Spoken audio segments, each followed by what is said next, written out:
আছে যদি মোৰ কপালত লিখা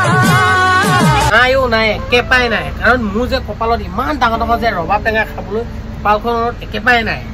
शाबाश बेटा बहुत बढ़िया পাও যদি তোমাকে বাৰ দেখা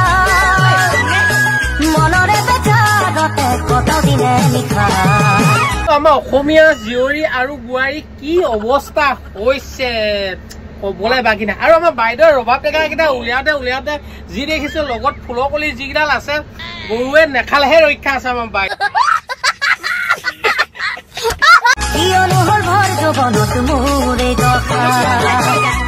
আৰু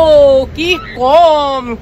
আমাৰ যে অসমীয়া জীয়ৰী আৰু বোৱাৰী বুলি ক'বলৈ লাজে লগা হৈছে কাৰণ তহঁতি এতিয়া মিয়া খালিফা হবলৈ গৈ আছে নাই চালা অসম ৰখাতলে গ'ল কেলা মই ক'লো নহয় অসমীয়া গীতাৰে বেছি দিন নাই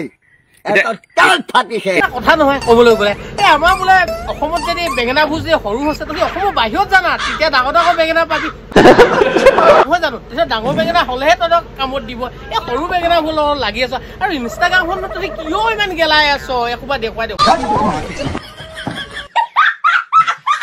কাম কৰ বুজিছ এই 2 ইঞ্চি চাদৰখন বা গামোচাখন লৈ ঢাকি থকাতকে পুৰা সম্পূৰ্ণকৈ উলিয়াই দে তেতিয়াহে মজা লাগিব নহয় জানো यही नहीं अभी और सुनिए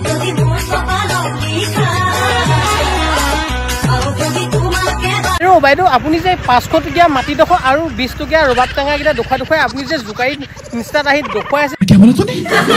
আমাৰ ফালে এইবোৰ বস্তু চিনি নাপাওঁ কাৰণ আমাৰ ফালে সোৱাদ পাত আৰু মান জলকীয়া বাহিৰে বেলেগ বস্তু একোৱে চিনি নাপাওঁ प्यारी समझ गई কাৰণ সোৱাদ পাত লগাই দি দিলে মজাটো পাই যাবা আৰু মান জলকীয়া লগাই দিলে ওলাই যাব তোমাৰ গৰমত একেবাৰে হাৱা পানী